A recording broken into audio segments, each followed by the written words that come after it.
Can everyone hear me right? Because I'm not sure if my connection is working. Yeah, I can hear Yeah, you, for man. sure. We Yeah, can Yes, hear you. Santi. Loud and clear. Yes, perfect. sir. All right, Santi, it's Kelsey. Can you hear me? Yeah, Oh yeah. Hey, we can hear you, Kelsey. guys, I'm so sorry about that, man. I've been on my laptop and I use this every day with the team, but it's just not allowing the voice. So I'm joining via myself. So if not one path, we got another. So glad you can hear me. No problem, man. We can actually hear you perfectly, so no worries. No worries. Awesome. Uh, Very cool, man. Sorry for the delay. yeah. No, no problem, no problem. Let's officially start the event then. This is the Working at Star Atlas special event. Is if it goes well, we may host it again, but it's just like an special edition. And okay, I can hear a lot of noises. And yeah, this is not a town hall, so we are not going to cover all the news like we always do in the town halls. We are going to speak about what it is like to work at Star Atlas and give you some little insight on how the team is structured and what are Kelsey's and Steven's roles at Star Atlas. Again, if you can't type and if you can't speak and you want to type, we'll be reading you in the voice chat related channel. And if you want to talk at any time, we will be opening the conversation for everyone. So, yep, I think we are good to go. Again, I will ask you, Kelsey. Steven is, I think we already know him, but so we'll start with Kelsey. Kelsey, how are you? Welcome to the voice chat channel here, and please tell us a little bit about yourself and your role at Star Atlas, so everybody can get to know you. Yeah, man. First of all, thanks for having me here, and I just love engaging with our community. So this is special. I was really looking forward to it. And if there's some noise in the background, I apologize in advance. I'll try to kind of mute that as best I can. But let me rewind a little bit, and I won't be too verbose about it. But I think some context is important here too to kind of bring me and my journey, my story. So if I rewind a little bit, I've been in human resources for years. I'm not going to date myself, but I've got a few years of experience on my belt. And years ago, I was pretty lost and unsure what to do. I was really disillusioned, quite frankly, and I fell into HR, truth be told. My first foyer was in talent acquisition, and I was hiring seasonal people. And I have to say that kind of the first on the job training was I only looked at skills originally. That was it. I thought that's how you filled positions. You look at skills, and I realized it's just early on that was a mistake. And what I mean by that is people are more than just skills. There's so much more to all of us and our interests and what makes us human beings. And so over the many years, I've really tried to separate where a lot of companies might look and talk just skills and what you can fill in terms of skills and really look at a whole person. And through that lens, I did embark on an HR career. I worked at a company called Level 3 Communications in Colorado, 11 years, all in HR. Then I had the fortunate opportunity to lead HR for a global public company for about 8 years. Worked with the board of directors, comp committee. And I'll tell you this, I felt so fortunate to be able to travel the globe and meet people from different walks of life, from speaking different languages to different cultures and norms and laws. And as different as we may be, there's some really there's some real commonality that really makes us human beings, that makes us special, that it's really fascinating to bring in the workplace. And I was fortunate to have all of that experience. About that point, I kind of had a professional midlife crisis a few years ago. I love what I did from a talent lens, but I was really unsure about the companies I was working for. And that's not a knock on them. It's just where I spent my free time in evenings and weekends was in the gaming community, but also crypto. Crypto about 5, 6 years ago. Certainly not before Steven, who will speak in a moment. I think he may be Satoshi, but I may be wrong. But I got in around the 16, 17 ICO craze, and I felt all the FOMO and FUD, and I treated it as a hobby, and that was a mistake. But since then, I've gone pretty deep. I understand the space. I firmly believe in the permissionless, trustless, distributed ledgers. peer-to-peer transactions, et cetera, et cetera. So from an HR lens, that's an interest and certainly one that I firmly believe in. So I went deep into Discord and I really sought out companies to say, is this really going to be who I am and what I represent? I went deep into Discord. I met with a lot of different companies, and gaming is powerful to me. Gaming is one of the most unifying platforms on a global basis. And when you look at kind of crypto and gaming, I understand that not everyone may firmly see the benefits. They may see some concerns, and we get that. It's a nascent industry within the gaming space, but I see all the benefits. So when I came across Star Atlas and I read the white paper and I read the economics paper, and then I moved and I pivoted towards all the YouTubes with Michael Wagner, and I said, this has real substance. What resonates with me is gaming. I really understand that even though for the layperson they might view this as a game, but we all know it's more than that. It's a metaverse. When you bring in blockchain mechanics with immutable history, you just can't unplug your game and reset and start over. This has legs in history, and people really can build something that is honestly a parallel life. And all of that, from my lens and who I am as a being, resonates with who I am. Then I had the opportunity, and I reached out. It was me seeking out Star Atlas versus them seeking me, and I had some real conversations with people. And I'll tell you this, and I'll leave you with this, and I'll answer questions if you want. If I wasn't sold already, when you meet with the founders from Michael and Pablo and Danny and Jacob, and then you meet people like a Santi, and you meet others who are very authentic people who are committed to their own just causes and what they want to do. All of that is pretty moving. And then when you meet with the founders and understand that this is no joke, this is a serious lifetime endeavor to really do what the white and economics papers set out in terms of our vision and the commitment levels. When you hear from them talking about power to the people, and they talk about moving towards a distributed autonomous organization, a DAO, and how we can structure this in the long term. This is home to me, man. This is everything to what I've been wanting to do, to bring my talent experience, but yet in an enterprise that finally feels like it meshes with everything who I am going forward. So I'm just pleased to be here. I'd love to talk more about the environment and so forth, but that's just a little bit about me, Santi.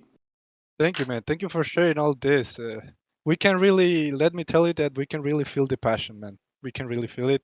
And something that's interesting to me is that you were a community member first, right? You joined Yeah, the man. community before being hired. Yeah. That's really cool, man. So you went from community member to Chief Human Resources Officer. Congrats. Yeah. I actually did a lot of probing. I reached out to people, and I can reveal it. There are some people now at Star Atlas that I befriended before we both joined, and we talked about different opportunities, and we were kind of weighing them, quite frankly, together. And we went through checklists to kind of figure it out. But yeah, this is not a light endeavor, and this is a big commitment where I want to spend my time going forward. So yeah, I didn't shortchange that due diligence, Santi. That is great, man. That is great. Thank you for sharing all this. So if anyone has any personal questions for Kelsey, just feel free to open the mic right now. If not, we'll move with a little introduction from Steven as well. Don't be shy. Yeah? I think we had someone. No, that was me, Santi. I was going to see if I could introduce Steven, if that's all right with you. Oh, I yeah. actually have sure. I have a question for you actually. Yeah. What would you say is the biggest difference from working in a traditional job in HR and then moving to Star Atlas? And then actually I have another follow-up question with that one. How did you come to be from first being a community member to joining the Star Atlas team? Who did you get in contact with? How did that process kind of go about? Yeah, man, I love it. It's a great question. So I want to be careful because I do feel fortunate for my background, and I've worked hard for my network and experiences. And I don't feel like I'm a natural HR person. I've been in it for years and years, and I lean on so many mentors. People that don't even know they're mentors to me. But I have my own philosophy of leadership and hire smarter than me, really empower them, get out of their way. There's certain things that I think that's helped me be at least as successful as possible. But to answer your first question, this is not knocking different environments. Pre-pandemic, I think the world was moving more towards less of a work-life balance. That was more my generation. The next generation is work-life integration, and there's a complete distinction. Gen Z kind of generation will look at integrating, work and life because of our mobility and access to information and knowledge. My generation was more 8 to 5, and when you're done, and you try to separate that. Going forward, it's really a machination of the two. That might sound more philosophical, but the driver of that is just critically important.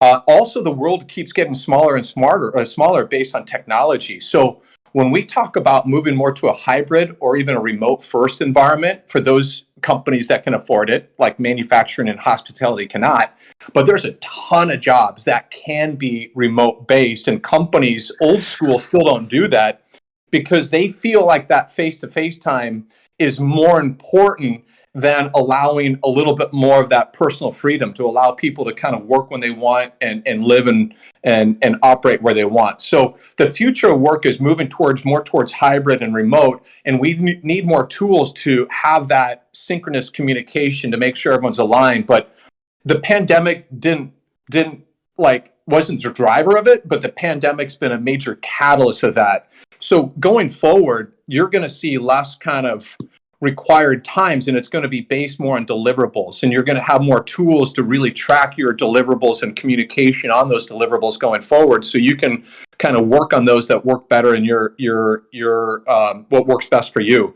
We hire a lot of artists, and when we think of our work environment, we want our artists to really maximize their internal creative genius. And you don't do that by forcing them to be in a cubicle necessarily 8 to 5. You get a lot from it. I'm not knocking that, but you can't force that creativity.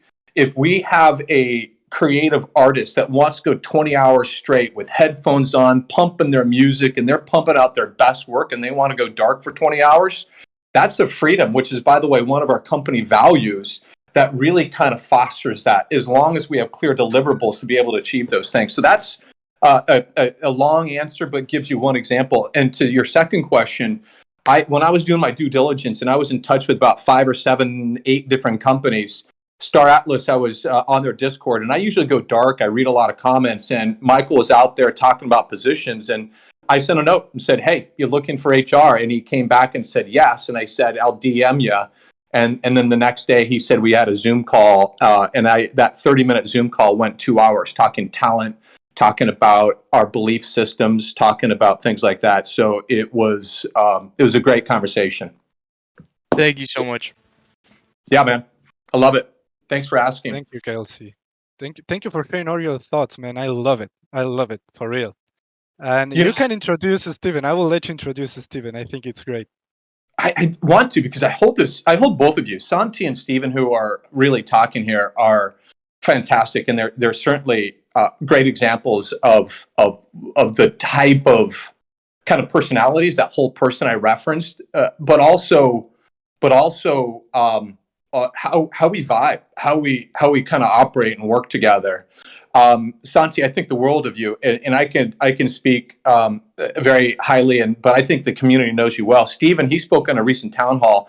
I sought a talent acquisition person, someone who really can connect with people, and I know HR well, and job description HR are there's a variety, but the recruiting job description is one of the shortest, but it's not an easy gig. You're on all day. You're on calls evening, weekends. You're talking to talent nonstop, pre-screen after pre-screen.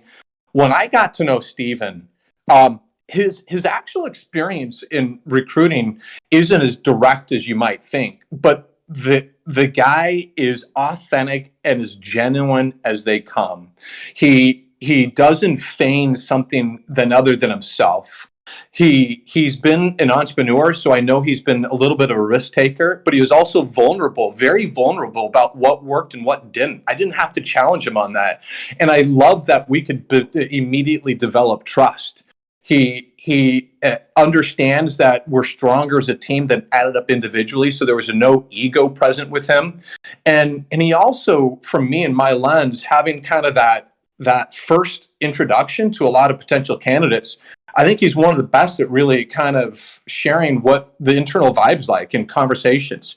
We don't even really call them interviews. We call these conversations just to get to know people and understand the value.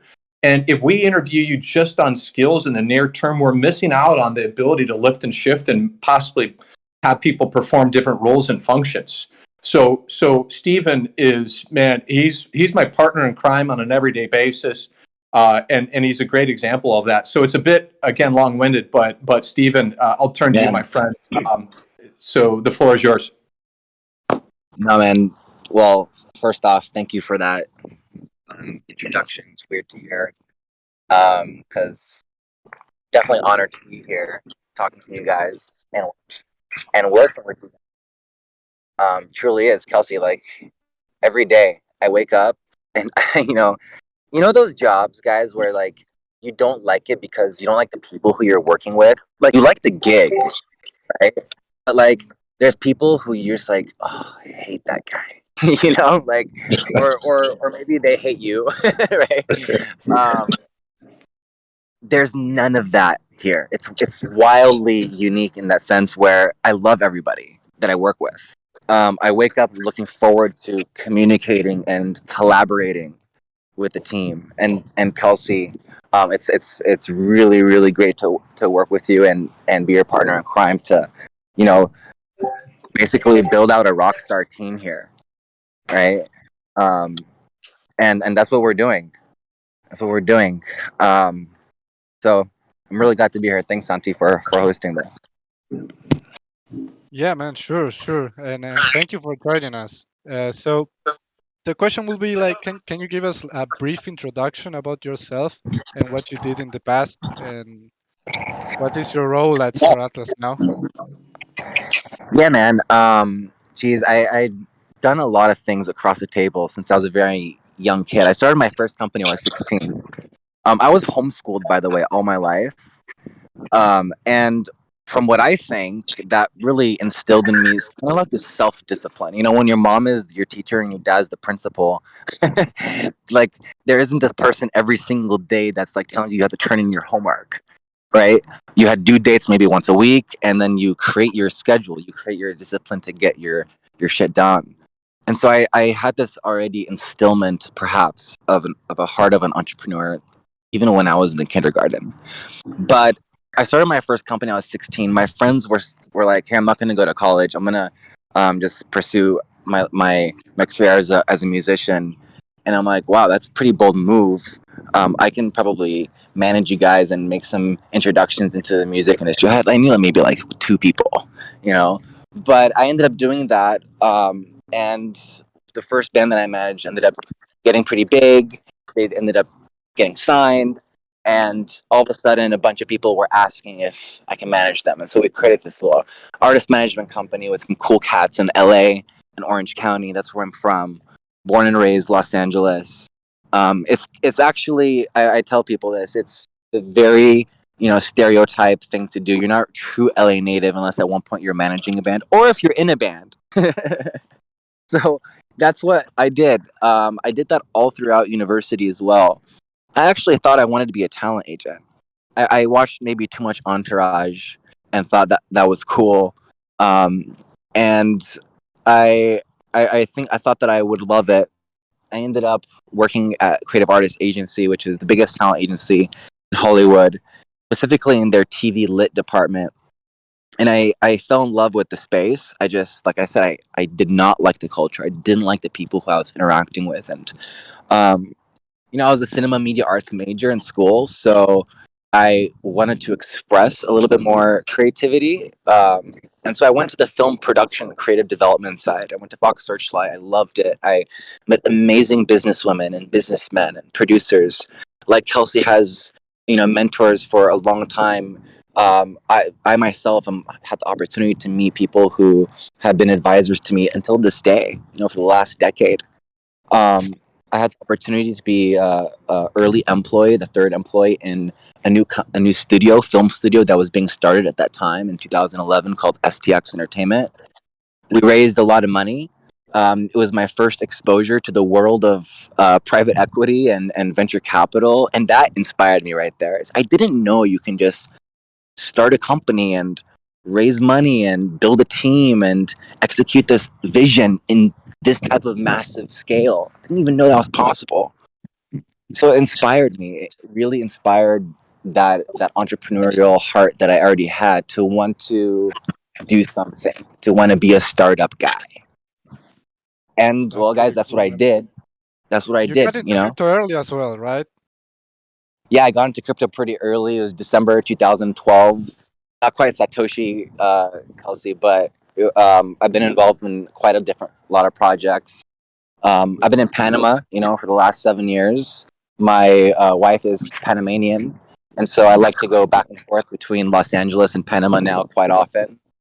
And um, also have the opportunity to work on a lot of cool crypto projects out there for the last, almost 5, 7 years. It's been a wild ride in the world of crypto, man.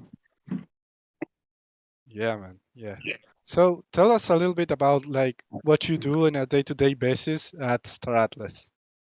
Yeah, definitely. Well, let me even rewind of why I even got to Star Atlas because for the last couple years, I've been at Tencent, basically working directly with Beijing and taking certain technological modules of work what has worked really well in China in their gaming world or in some of their live streaming app world, and then create new business products and find market fit for the Western market. So basically, I was doing B2B partnerships and leading their global partnerships division.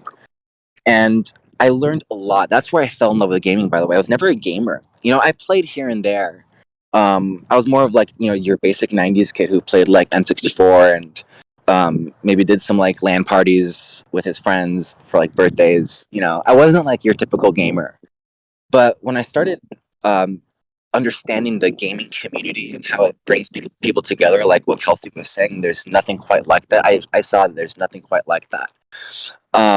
During the pandemic, it was also a difficult time for me, and it was really the community that was in gaming, that was in NFT, that I would say like saved my life. Right?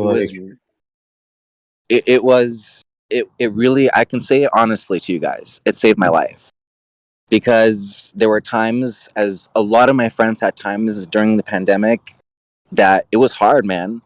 Right? I quit my job at Tencent just because I didn't like the people I was working with, and I was in a Twitterverse looking at projects, and I heard this Star Atlas. I'm like, what is this? I went to the website. I'm like, wow, this is probably the most beautiful website I've seen. Read the white paper, like Elsie said, like very comprehensive. Read a lot of white papers before, but this was epic. And the trailer just blew my mind. And so I was on LinkedIn. I'm like, are they hiring? Are they hiring? I reached out to Kelsey. Like, how could I be a part of this? And at that time, he was opening a lot of the job recruiter roles and talent acquisition roles. And I'm like, I can do this. I know I can do this. I believe in the vision. I believe that my passions for cinematic narrative storytelling and gaming and DeFi blockchain and team building that I've been doing in my own little startups for the last 10 years, I can contribute my value to this. And it's been an amazing journey. Been with the company for about almost 6 months now. Can't believe it. Um, Time goes by crazy fast. And it does feel like I've known the team for years. That's the type of culture that we really create. And I think that actually starts with our interview process, right? It starts from that foundation of us getting to know people. Like what Kelsey said, it's non traditional. We do it differently. And that's what sets literally the foundation of our talent, of our crew of rock stars that we're building, like no other company.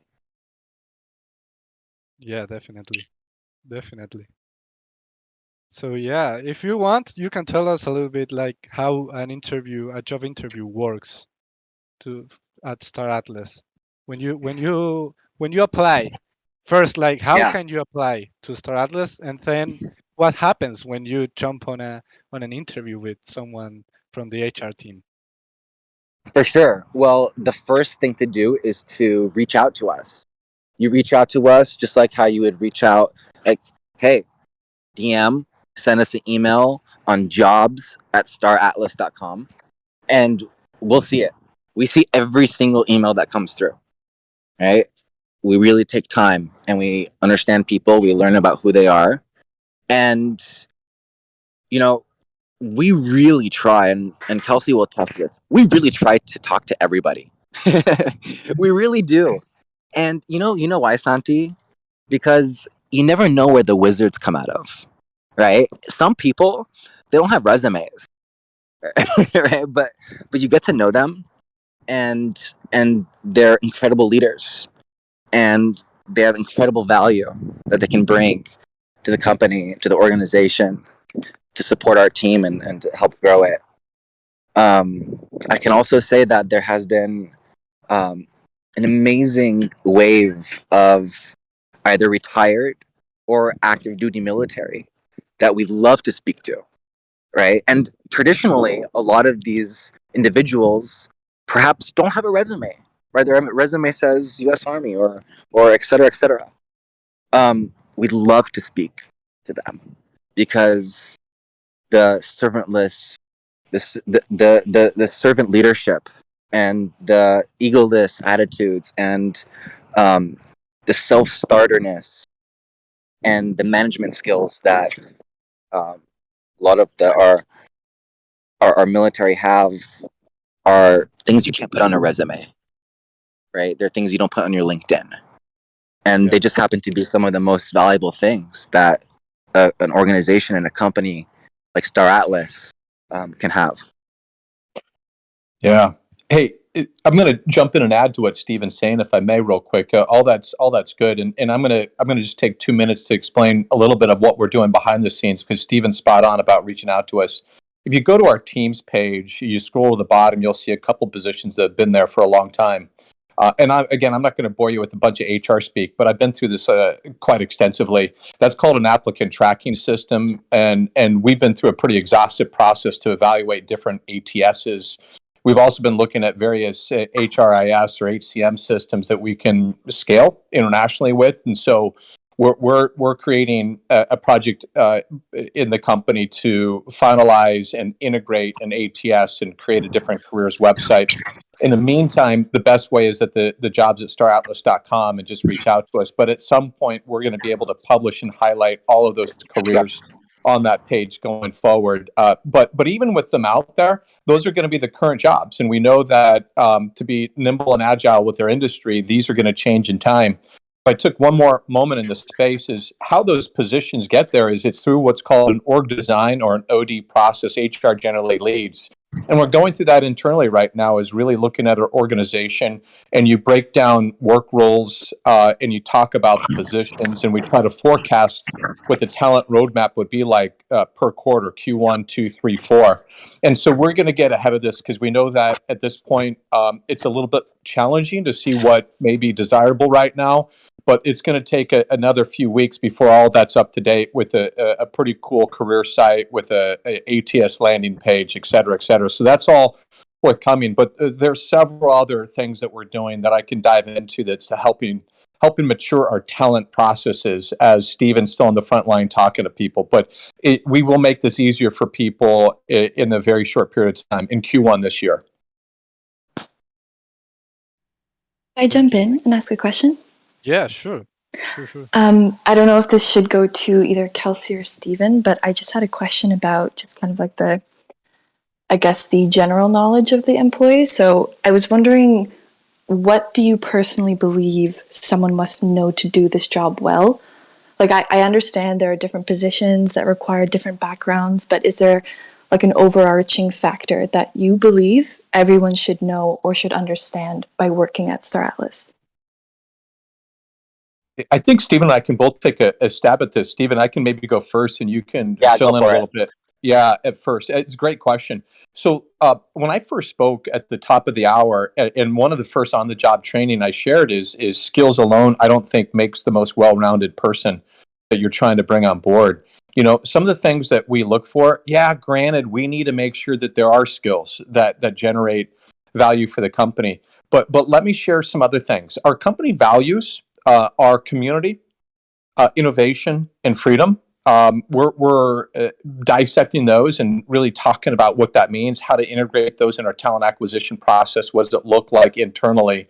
Community, it's all about you. And we want to have that same vibe internally to the company. Innovation, because we are going to be on the forefront of Web3, DeFi, blockchain games on the Solana network, et cetera, in this metaverse in the future. And innovation is going to be one of the absolutely critical competencies that we need to develop and integrate into our introverse internally to the business. So innovation is key. And the third, freedom. Freedom is everything above compliance. Compliance, I know, is kind of boring, but it's legal. We're not going to do anything to legally compromise what we're creating going forward, but everything above that is freedom and space. So keep in mind those three company values and take those to heart when you come and talk to us. What we look for, these are the things I generally look for, is the freedom of expression. I look for certain things in people about, even though they may not know exactly what they want to do, they're continually striving to understand what that feels like for them. And they feel that they can sit and share and converse in a way that is going to be bridge building rather than bridge burning. If I had to break down specific things, competencies that is agnostic of a job, I look at communication ability. And that's not English as a first language or second, but really about having a cogent thought and really talking about something that's important to them and how they approach people. We don't want a bull in a china shop. For those who may not know that phrase, it's like getting something accomplished, but hurting people along the way. We don't do that, and that doesn't jive in our environment. So communication is vitally important about how we connect internally. Beyond that, we're certainly going to size up one's passion. They may not have clarity about what they want to do, but we need to understand that people feel and are moved by things. We don't try to sell the company on people. There's something I talk about when you get talent on board. You can get their brains. You go get a job. That's your brain. That's your job description. How you get their heart. How you get their heart is when they're really committed to that cause, that purpose, and they understand that what they do matters and it has that line of sight to what we're trying to achieve, and that's the metaverse. I want people to be able to articulate for me that what they do can really be seen and witnessed in what we're trying to create. If this comes across as maybe just a job and a check, certainly we can sniff that out, and we'd wish them the best of luck and love to see them in the community. But we have to understand that this is something they need to do. This is something that's going to take a lot of time and commitment, and so getting that the heart from individuals is important, because what comes with the heart? That's your innovation and creativity above and beyond the job description. So hopefully some of that kind of resonates with you. It's very abstract. We get it. That's why we have more conversations and not interviews. We're not going to ask behavioral questions about, tell me about a time that you faced such and such. We want to just be talkative and understand what moves you and be vulnerable and kind of get to know the person. The other thing I'll leave you with, and I'll turn to Steven, is we don't usually do a one and done conversation. I like to have a conversation. I'm more introverted than people think. I need my quiet space and go put my music on and I contemplate. I think about it. I feel certain things, and I want people to do that too. And I want them to come back having done homework. I want them to have realized that this could be a movement for them as it is for me. And people that come on board, like Santi and Steven, I want them to feel those same things. And so once you have that fire, that passion, I'm telling you, sometimes skills can be learned more than forcing that hard on someone. So with that, I'll hit pause. Hopefully that resonates. I'll turn it over to Steven. Yeah, for sure. Like you said, I think for me, communication is the number one thing, and it doesn't mean that they have to speak perfect English either, because we're hiring from all over the world. We're in 28 countries now, right?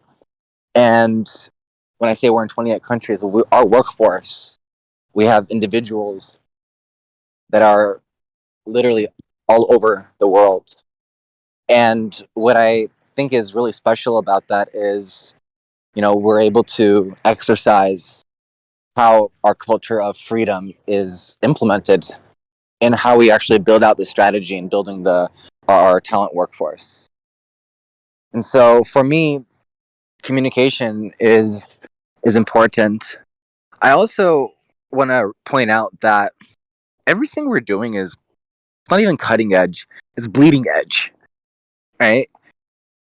Building on Solana, using Unreal Engine 5, like everything, or how we're building out and structuring the DAO, everything that we're doing is quite innovation. And we all know that in the Web3 world, it just goes so fast. Everything goes so fast. So maybe it's something a little bit clunky or seems a little clunky for UI UX or whatever. In 2 weeks, maybe it's like a seamless experience. Like that's how fast things go sometimes. And so what I'm trying to say is there's this learning curve for everyone. So what I really love to see is, can this person learn quickly? Can they adapt to new environments well and fast? Or do they kind of hold on to these very traditional ways? And if they do hold on to those traditional ways, sometimes we value that too, right? We love to see the other spectrum to make sure that our entire strategy is waterproof. So we like to listen to our critics and, the devil advocate when we try to waterproof our economics, for example. So I really love to see how fast a person can learn. Really a fast learner. Thank you, Steven. Thank you, Kelsey, for the super detailed answers, guys. For real. I'm sure that I really appreciate it, and the community appreciates it as well. So thank you so much. Not sure if anyone has any questions. I think it's a good moment. If someone wants to ask something, you can unmute yourself and push to talk and ask one question. If not, I have questions for them. Don't worry. But if someone wants to ask a Bring them question, on, Santi. yeah, just go ahead. This is your moment. I do have one if that is okay, Santi, and if it's okay Yeah, with you. please. Yeah, sure. First of all, thank you very much for having me. I think I've chatted with Santi a couple of times, being hearing in Twitter, and I'm part of a very vibrant community within Star Atlas, which is the Latin American community, which Santi is proudly part of as well. And I was wondering, and this question has two verticals. Number one, uh, obviously I'm passionate about the project and I would love to be part of it in a more intricate way by being involved directly with Star Atlas. Myself, I have actually sent my resume a couple of times and I'm still waiting for a response from your team, but I have been involved in chats from people from our community that are also interested when it comes to that, and people that have very good skill sets and communication skills and things that you might be looking for when it comes to employees that will be able to contribute, but they're a bit skeptical because where we come from, maybe a language barrier. So my question would be, number one, if you have submitted a resume for consideration, how long does it take for it to be considered? And number two, what kind of reassurance do you give to those that might be outside of the U.S. or Europe or Canada that they still have a shot per se? Santi is a good example of what we can accomplish, and I take integration of minorities and people outside of those privileged countries to heart. So I would love to bring a message of optimism to them as well. So what would you say to those folks that are outside of those main countries that they still have a shot to work for such a cool project? Thank you. Man, that's awesome. That's a good Thanks question. for joining. And Steven, how about if I jump in real quick and Yeah, you can sure. cover anything I miss? First of all, thanks for being here and sharing. And Steven and I do try to get back to everyone. And there has been a lot of activity, but we don't like excuses either. Our community is the most important component, and that's what we're doing. And by the way, Steven and I are members of our community as well, including Santi. That's where I started. Let me also say that Star Atlas is, in my views, is omnipresent. It's a word basically saying that we're intended to be everywhere. and it's not country specific. When I look at what we're building, it's agnostic of any particular country, and that's brutally important when we look at things internally. Part of my lens when I worked at that company that had people in 17 countries, and I just opened my eyes about the power and certainly the beauty of diversity around the globe, diversity of language, diversity of thought, diversity of cultures and laws and so forth. We are starting from the beginning as an international conglomerate, as an enterprise. That's how we started, and we intend to continue to build, where we break down barriers and walls. If anything gets in our way, if anything, it might be time zones a little bit, but we don't use that as an excuse as we move forward. You know, we do use English as our primary, basis of communication, and if anything, that may be the only kind of requirement, if you will, because that is how we hop on calls and with video chats. But I'll tell you, we have people that are flexible with their timelines and time zones around the globe as well. The other thing I'm going to say here is I love the passion we have from the community, and we look for the same. Certainly representing, and helping build the metaverse. That's why, reaching into the community is a great place to start. We intend to get back to everybody because we know that we have people really committed to our cause, whether they're going to work for us or certainly be a strong member of our community. And to answer your question in terms of timelines, let me share this. Steven's more frontline talking to people. I'm now doing more of a deep dive on the positions and qualifying the positions that will evolve in time. I'm the one who's kind of helping them with the careers website and the applicant tracking system. It's been a little hard because there hasn't been a total clarity on that until we can finalize things and get things up and operational on the website. So the question or the statement I would leave you with there is it's less about no, and it's probably more about timing a lot of times, especially if they check a lot of boxes for our culture and the fit and finding the skills as we move forward. So we're still early stages, and we're still kind of maturing and defining who we are as we move forward. And we're not going to accept old corporate ways of doing things. We're going to challenge that status quo. But I'll tell you this. We do not favor one country over another. We do not favor one gender over another. We do not favor one generation over another. We want to be agnostic with all that. If anything, we pay homage and respect to those that firmly believe in what we're doing. And we're going to pay ultimate respect to those that really understand and are committed to trying to create that environment going forward. So if there are trouble with communication or barriers, we'll try to find ways around that. And we're still looking for tools that will enable that internal communication going forward so that we can bring on more and more people with various backgrounds going forward. It's just truly critically important that we do not have barriers in that space and that we're very accepting. Inclusivity is incredibly important because we all have that same common denominator of creating the coolest metaverse ever going forward. And that's what we're looking for in people that understand that cause. Outside of that, we covet differences. We covet different way of thought. And another thing that internally is we pay people for their brains. So we don't want people to necessarily stay in their lane, that figurative lane. We want people to go out there and share their ideas that may be outside their so-called designated skill. So ideation of thought and thoughts and how we can bring that to bear is just critically important. Anyway, that's just some food for thought, and don't give up. We're still forming our identity. We're still forming this future of work is present at Star Atlas, where maybe it may be mystical to others, it's magical to us, and that sparkle that we're going to create in this parallel universe in the metaverse, we want to create something almost parallel with our introverse. And this is new ways of thinking from a talent lens. So just don't give up, my friend. Okay. Yeah, Kelsey, really well said. And I just want to piggyback off you there. If you sent if you reached out to us now several times and you still haven't got back an answer, it must be lost somewhere in a spam folder that I haven't seen or one of our team members haven't seen. So if you are having trouble like that, you can always reach out to one of us on on Discord, right, and talk to us personally, right? That's kind of a good fallback if you're having trouble at all getting in contact with somebody. Like Kelsey mentioned, we really do try to aim to speak to everyone and get to know everyone in our community, even though as our community grows larger and larger, definitely gets harder and harder to do, right? Especially as a team that's growing.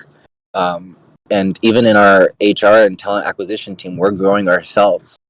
And that's quite an exciting process too, by the way, because even in how we build our workforce, like what Kelsey said, we're strategizing, we're growing ourselves. And so we're going to be able to have more bandwidth to be able to respond to quick people a lot quicker. And, and that's when it comes down to as well. We really want to see that, like, don't give up. We really want to meet you guys.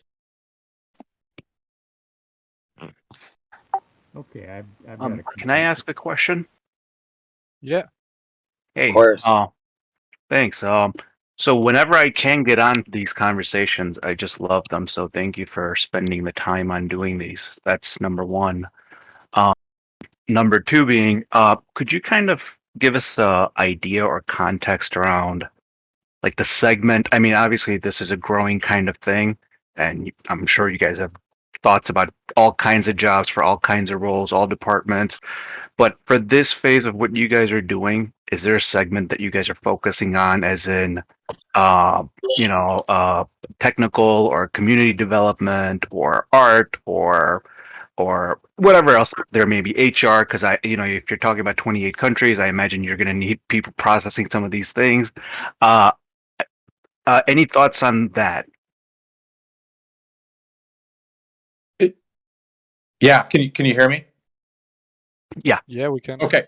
I feel bad with that. I had just cut out a little bit in that tail end. I think you're asking about. I heard the 28 countries, but was the question more about how we organize some of the positions going forward? If you don't mind, just take 30 seconds because for some reason, my connection cut out for a moment there.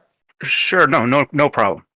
In general, I just wanted to kind of get a context of what segments you guys are focusing on in terms of departments. Gotcha. Yeah. Either one of us can go. I'll be brisk, and Steven focuses on this. But I'll tell you this: from our lens, if we break this down ratio-wise, 50% will probably be artists. Think game designers, game developers, lighting specialists, environmental artists, and so forth. Unreal Engine, et cetera, et cetera. Maybe 25% will be maybe on the blockchain engineering side, Rust, maybe background and Solidity, et cetera. But we won't always be that. But we're going to have a preponderance of technical. But I'll tell you, this other 25% is going to be lots of engines, such as marketing, social media, and certainly the support, both strategic and support, HR, legal, finance, IT, et cetera, et cetera.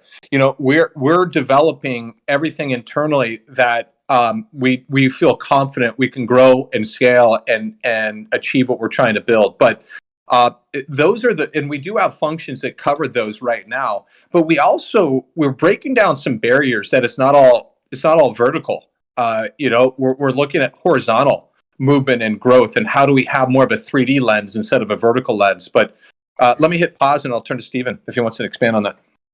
Yeah, sure. Thanks, Kelsey. I'll just, as a context to your question, I want to give that we are hiring and looking for a lot of numerous different roles in different departments. As what Kelsey mentioned, each one of those lanes we are hiring in.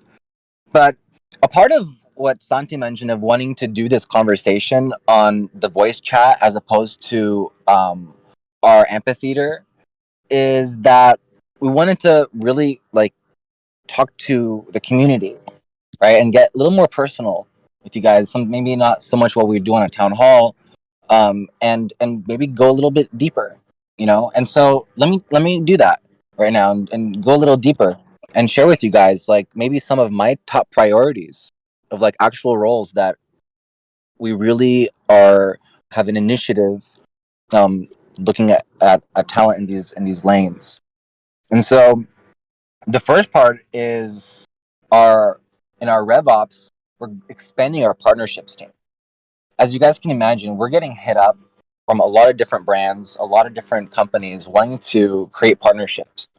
There are so many different opportunities. So we're going out our partnerships team to be able to assess, and these are not just sales and business development executives. These are analysts. These are research analysts. These are blockchain analysts. They're business analysts. These are people who have done partnerships in the past, right, in different lanes, in music, entertainment, fashion, brands, corporate sponsorships. And then, we have a really, really important side, the economics team. Michael always talks about it in our town halls that we're ever expanding our economics team. Right? What does that mean? It means our monetization world, right?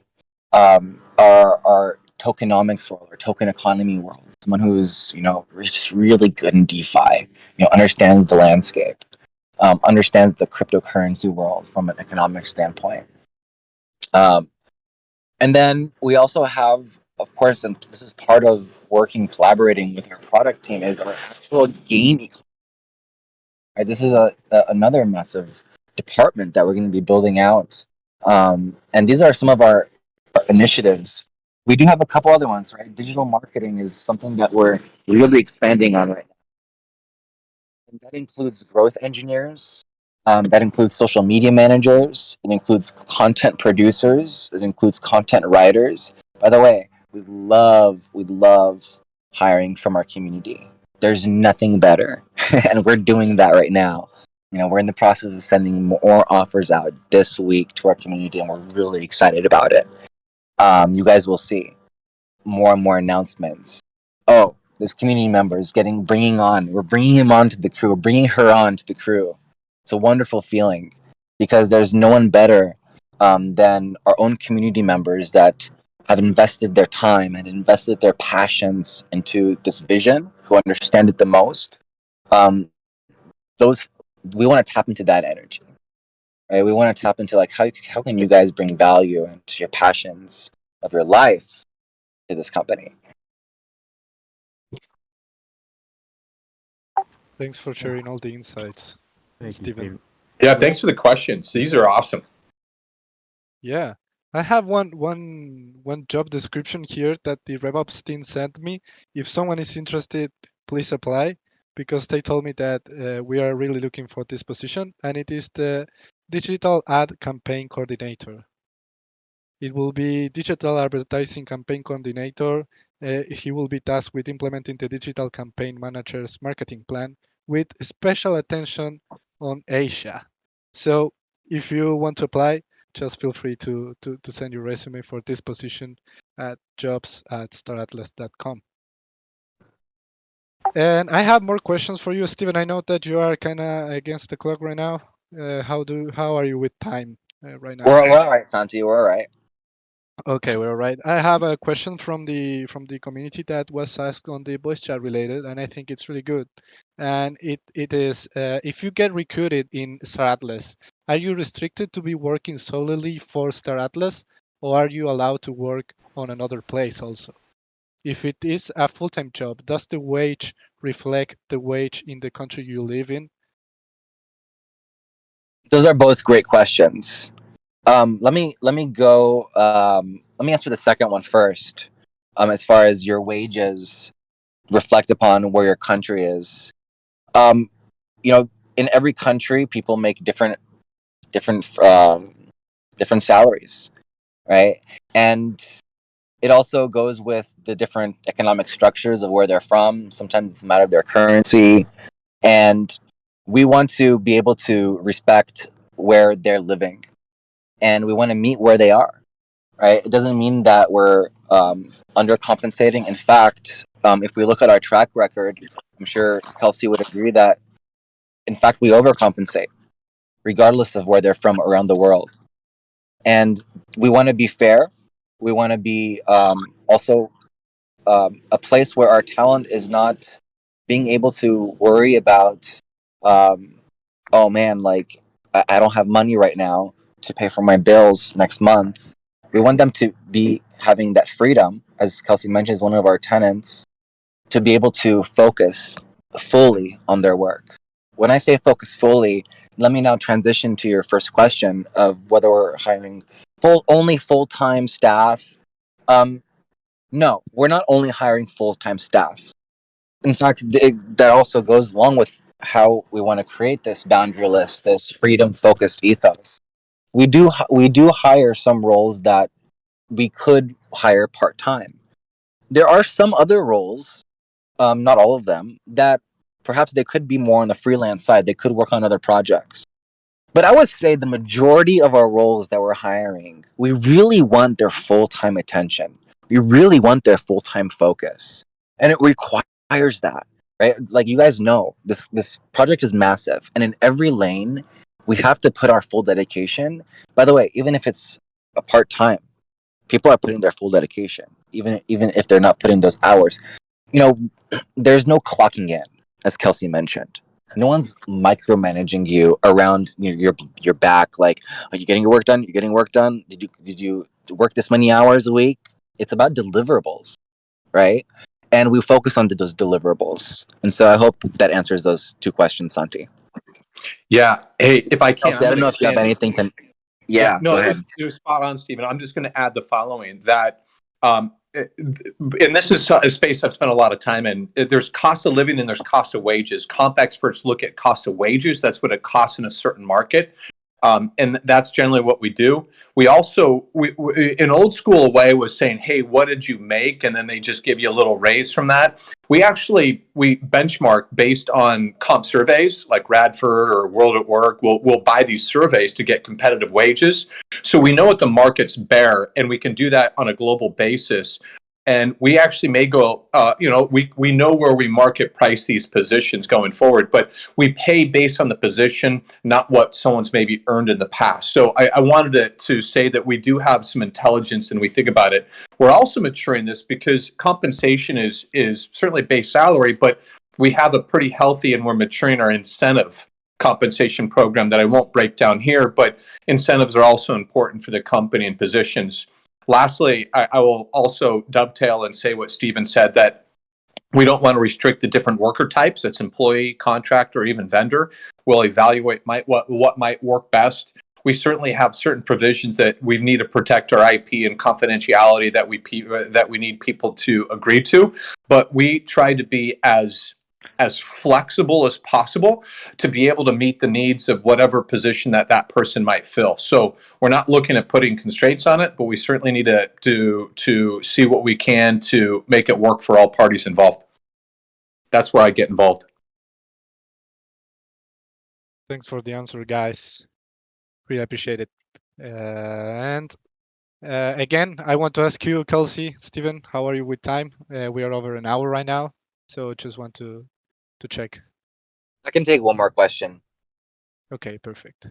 So I would like the last question to be asked in the voice chat. So if someone wants to unmute, this is the moment. I'd be happy to ask a question. Can you hear me all right? Yeah, we can. Okay.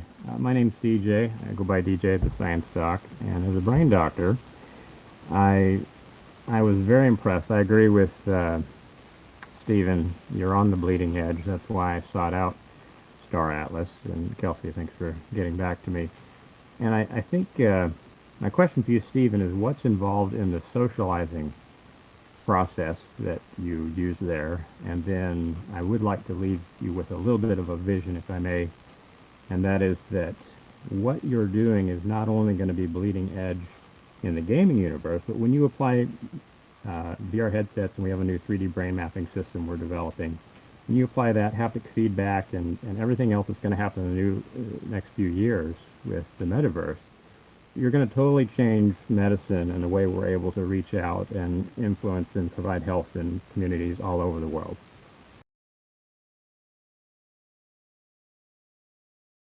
Yeah, I thank you for your sentiment and that vision. That's a beautiful vision, and I love it when it doesn't matter from what angle you're looking at this. The applications are so boundaryless, and that's another beautiful thing. I want to just go back to and sorry if I have to ask again. I didn't really fully understand your question in the beginning. If you can please repeat the question.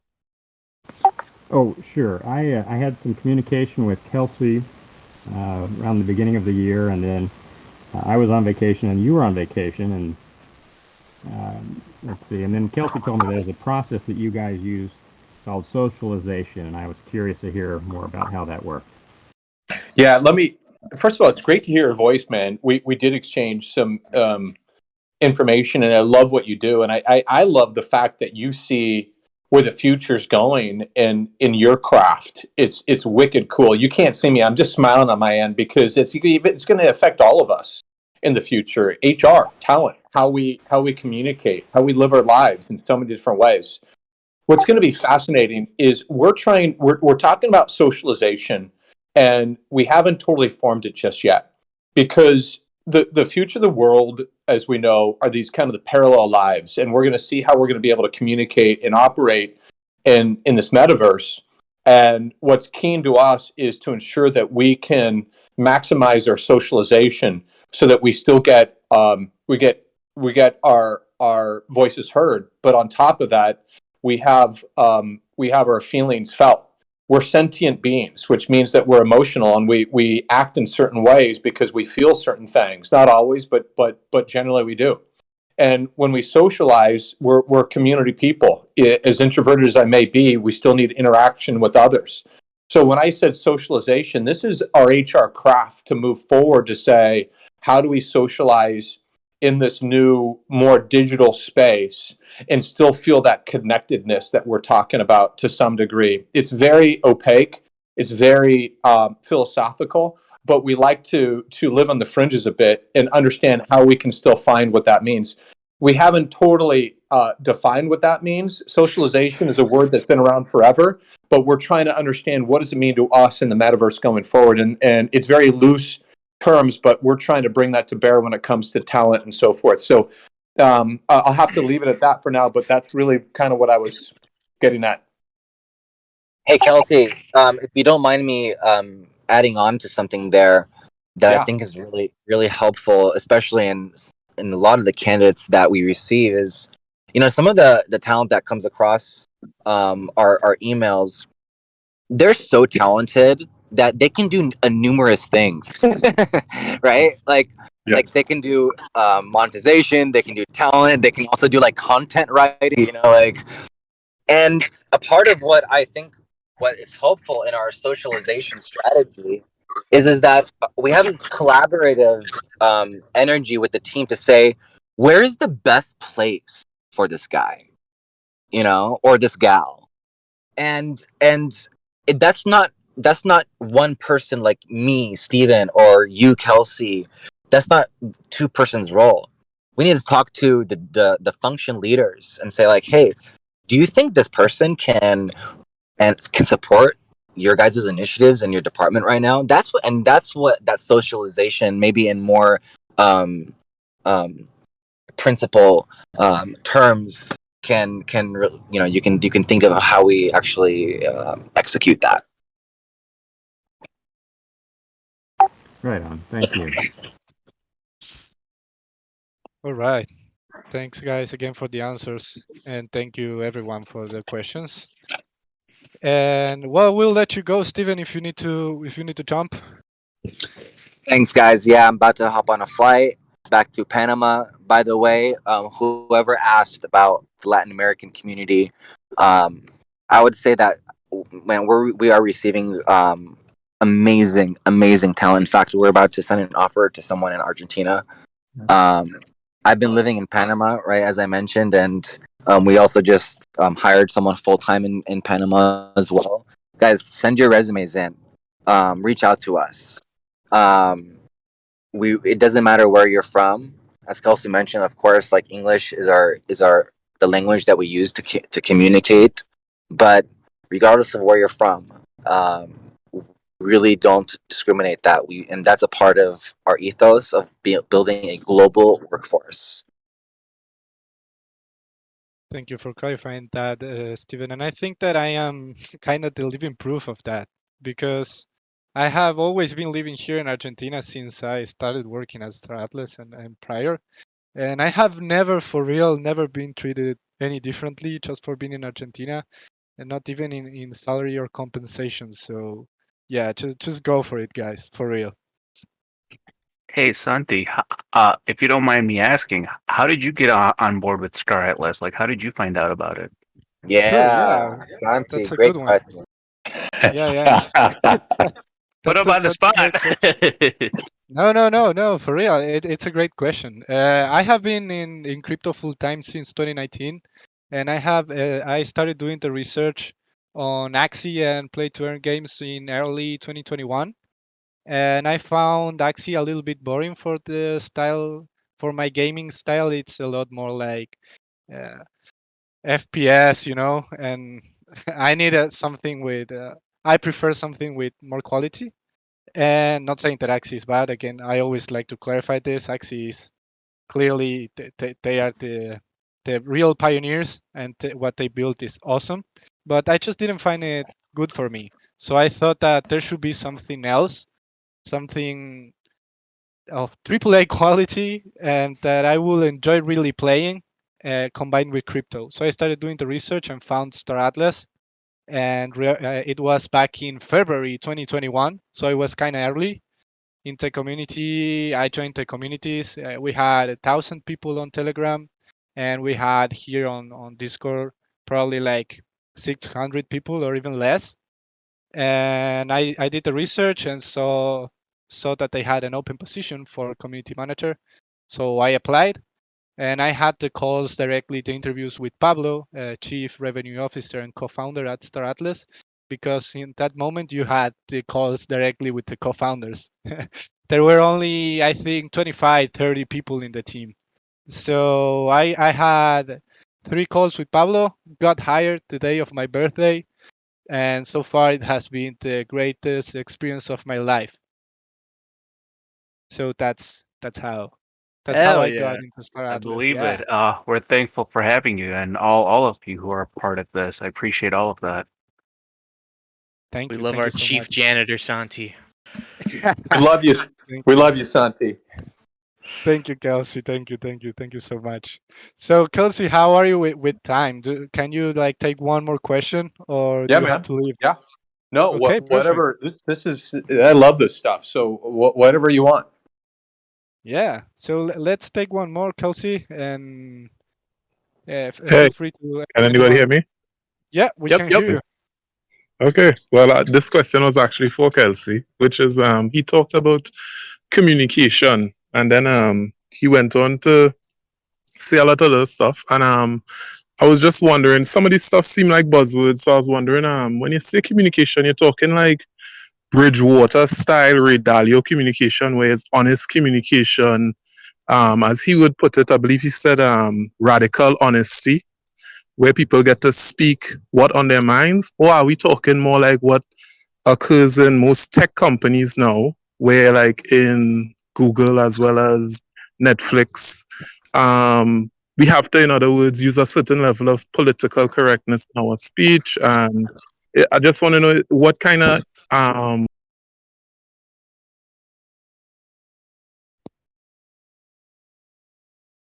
I think we Hey, lost him. we You might have cut out. lost him. I think I got the gist of that. If he can hear me, I'll just take.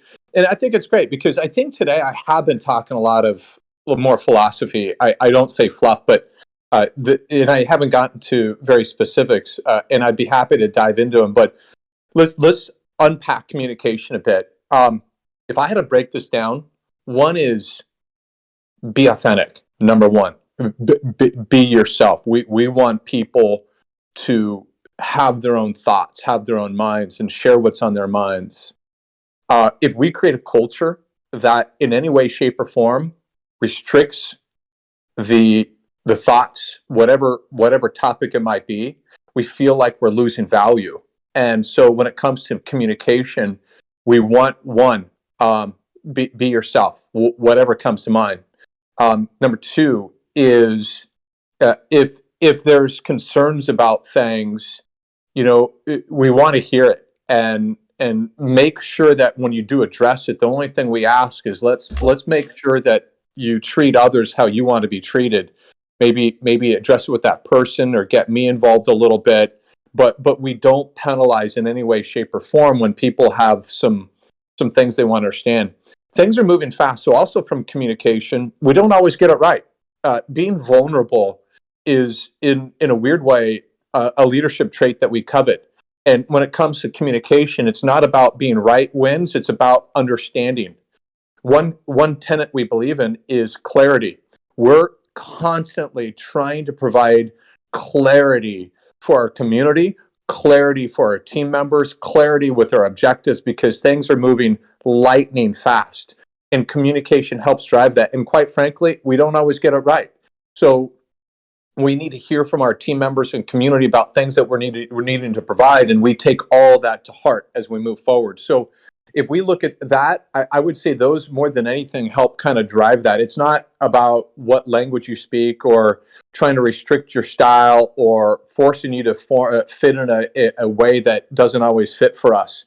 I'm gonna here's an example without belaboring this too much, and this is not meant to be a bad example. At the company Amazon, anytime you go to a meeting, it's pretty well known that you need to write a pretty lengthy topic. And the reason behind that is don't just have a meeting to have a meeting, but let's make sure that there's clear objectives with it.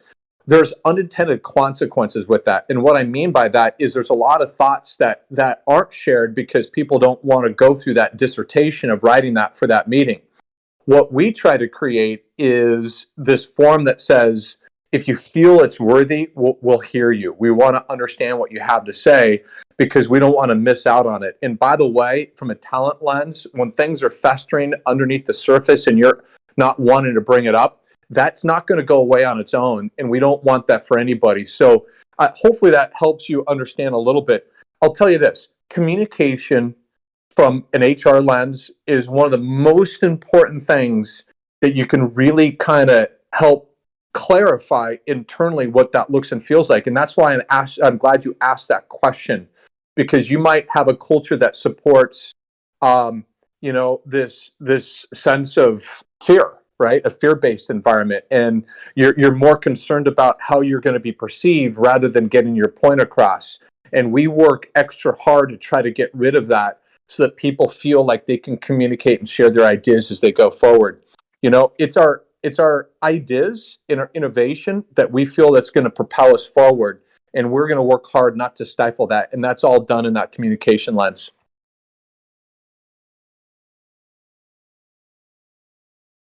Santi, could you hear that? Yep, perfectly. Okay. Perfectly. Yeah. I was waiting to see if Jamin had any follow-ups or anything.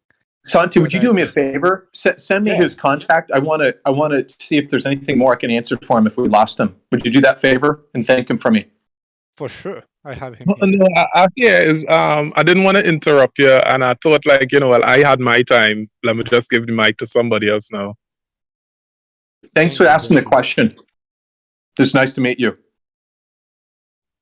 You too. I guess one thing I would say is just that when I think about Ray Dalio and his radical honesty within his company, and then I think about Amazon and Netflix and the way those guys, in other words, kind of, you think about it as artistic. I realize artistic driven kind of companies tend to have more of the creative type people who seem to want environments where they can meet people of a like mind and have everyone kind of think the same.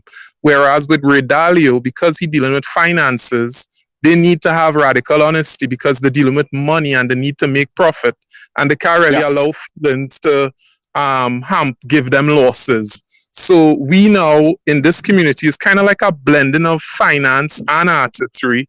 And therefore now we have to think about, well, which one of these brains going to control money obviously will be very important, but we also need the talent of artists to do what we need them to do. I am an artist, but it's like where we would draw that balancing line between artists' feelings and money.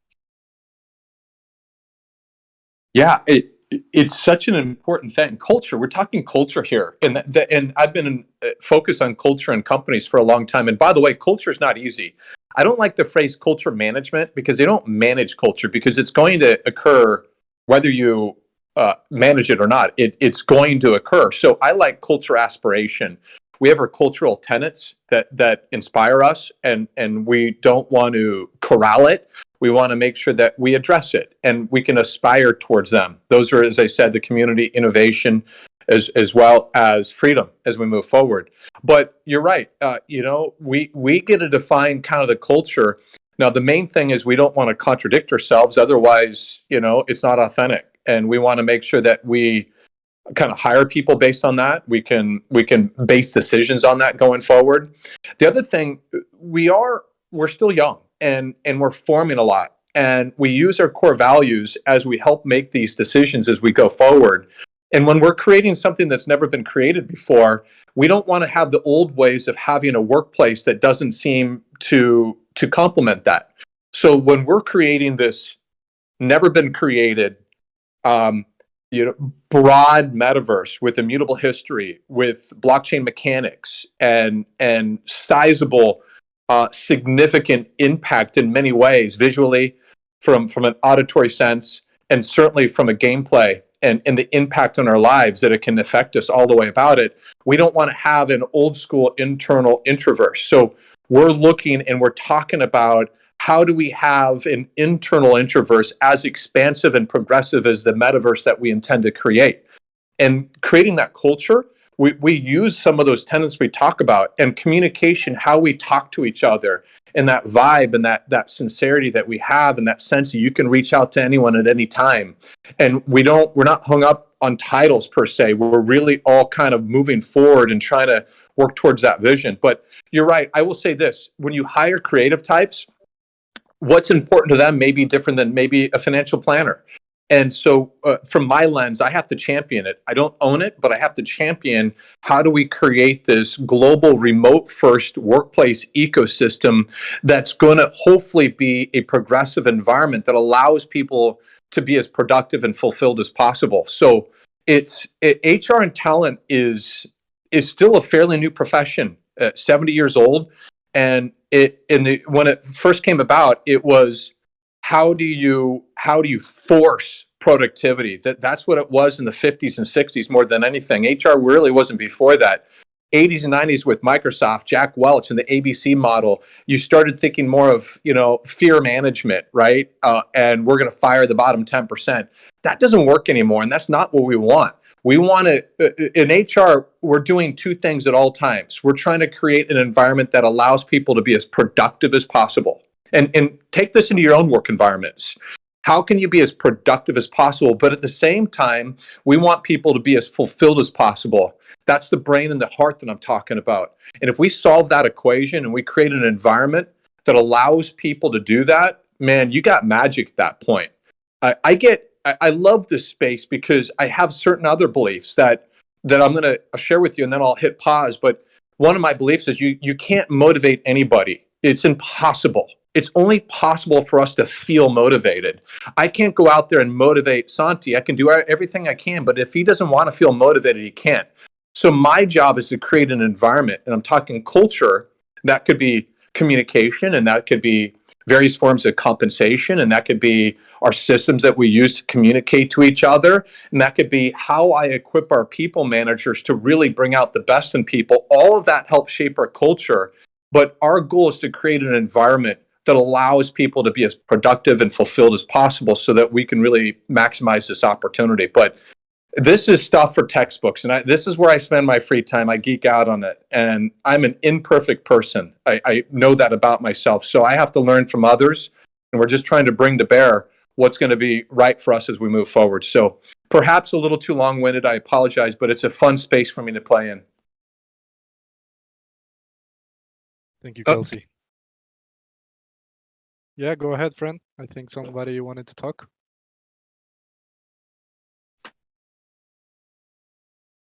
Okay, I guess he doesn't. Thank you, Kelsey, for all. Oh, someone is speaking. Were you gonna end it, Santi? Yeah, we're gonna end it, man. I Oh, that's think fine. we have been going for 1 hour and a half. I think it has been great. It has been great, and I really appreciate you, Kelsey and Steven, joining us. I know that you both are super busy guys, So I really appreciate you being here with us. I think that it really adds a lot of value to the community and provides everyone a huge level of insight on how things work inside Star Atlas, how we hire, and how the whole how being a person working at Star Atlas is. So I feel like it adds a lot of value to the community. And thanks again, Kelsey, for joining, and well, You know, Steven as well. if Stephen, Yeah, if I just want 1 minute to say some things here too, is people like you, Santi. I gotta sing your praises. Just one of the coolest, nicest people you're ever gonna meet. He's as nice and genuine, one-on-one as you hear in the community, right? And he's there for everybody, and that's just him as a human being. You know, I don't know a lot, and I'm still learning. I learn from others every single day. And I've got to give a quick shout out to our team members because that's who I get fulfillment from them every single day. I don't look at the hours. I look at what we're trying to achieve.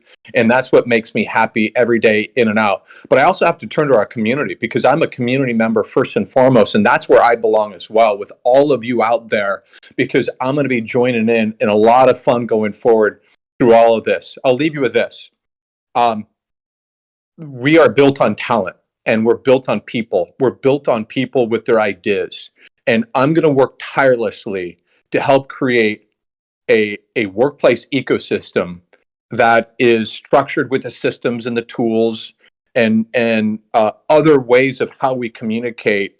And we're going to put more maturity in terms of our compensation and more maturity in terms of development opportunities and training programs. But I'll tell you this, it all stems from those people who started out, including Santi and Pablo and Michael and Danny and Jacob. These are real human beings that care deeply about what we're doing, and all of you mean a lot to them, and they really do a nice job of setting the stage. And I'm just trying to roll out a lot of what they put together as a vision. So if there are other imperfect people but are passionate about certain things, I can talk shop about HR or talent and certainly about Star Atlas going forward because this is home. But even if there's things you can take to your own current employer, I carve out a lot of time to talk about this and answer questions wherever it might be, because where you spend a lot of your time, and that's with employment, I hope that you can do those two things, find how you're most productive and how you're most fulfilled, and challenge the status quo in a good way to really set out, because life to me is really meant about finding that happiness and that fulfillment capability. So I hope you can find what I've found, and I'd love to talk about Star Atlas if you want along the way. But first and foremost, we're human beings. We have feelings. We have passions, and I've always felt if you can find that passion in people, you get something that is really hard to measure.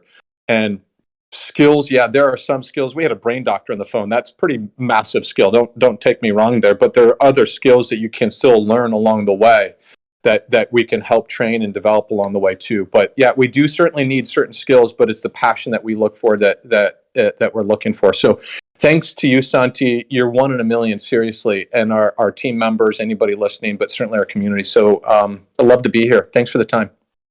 thank you so Santi much, is Kelsey, and amazing. thank you a lot. Thank you a Thank lot you, for your Santi. kind words, man. Thank you a lot. Yeah, man. So this was the Working at Star Atlas special event. I hope that I'm sure that we will do this again. So thanks everyone for being here with us. We love you, and power to the people. Power to the people. Take it to the men. Thank you guys. Cheers. Thanks, folks. Awesome.